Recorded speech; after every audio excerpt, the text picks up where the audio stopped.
भाई साहब, मैं आप सबको बता दूं, नेपाल ने जो राउंड था CWC लीग का, उस राउंड में नेपाल का 4 मैच खेलने वाला था, जिसमें 4 मैच में 3 मैच ऑलरेडी नेपाल हार चुका है। दोस्तों, मैं आप सभी को बता दूं, एक और मैच बाकी है यूएई के खिलाफ, जो कि नेपाल को मैच जीतेंगे या हारेंगे शायद ये तो पता नहीं है। मगर भाई साहब, मैं आपको बता दूं, अगर नेपाल क्रिकेट टीम इस मैच को जीतता है, जो लास्ट मैच है इस राउंड CWC लीग का मैच, जो लास्ट मैच है यूएई के खिलाफ, भाई साहब नेपाल क्रिकेट टीम को ये मैच जीतना होगा।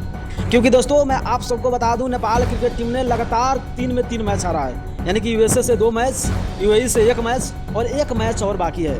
यानी कि सबका मन में सवाल चल रहा है, नेपाल क्रिकेट टीम का कितना मैच बाकी है और CWC लीग का मैच है, जो अगर जीतेंगे नेपाल, कितना मैच जीतेंगे तो वर्ल्ड कप क्वालिफाई करेंगे, ओडीआई वर्ल्ड कप 2027 का। तो मैं आप सबको आज क्लियर कर दूँ दोस्तों, यानी कि नेपाल को चाहिए कम से कम 40 पॉइंट। यानी कि ऊपर वाला जो टीम है उसकी प्रदर्शन अनुसार अगर नेपाल क्रिकेट टीम 40 पॉइंट लाता है तो कुछ हद तक नेपाल क्रिकेट टीम यानी कि CWC लीग में क्वालिफाई कर सकता है, टॉप 4 में जाकर वर्ल्ड कप क्वालिफाई कर सकता है। क्योंकि दोस्त, मैं आपको बता दूं, नेपाल का अभी 17 मैच बाकी है और 17 मैच में अगर नेपाल क्रिकेट टीम 17 में कम से कम 12, 13, 14 मैच जीता है तो हो सकता है और जा सकता है वर्ल्ड कप ओडीआई में। क्योंकि मैं आपको बता दूं, 17 मैच में कम से कम 14 मैच जीतना होगा, क्योंकि अभी नेपाल के पास 12 पॉइंट है और अगर नेपाल क्रिकेट टीम 14 मैच जीता है तो 14 दूना 28 और 12 40 हो सकता है। तो नेपाल टॉप 4 में जाकर वर्ल्ड कप क्वालिफाई कर सकता है। मगर सबसे बड़ी सवाल है, क्या नेपाल जो आने वाले एक और मैचेस है, क्या वो मैच जीत पाएंगे या नहीं?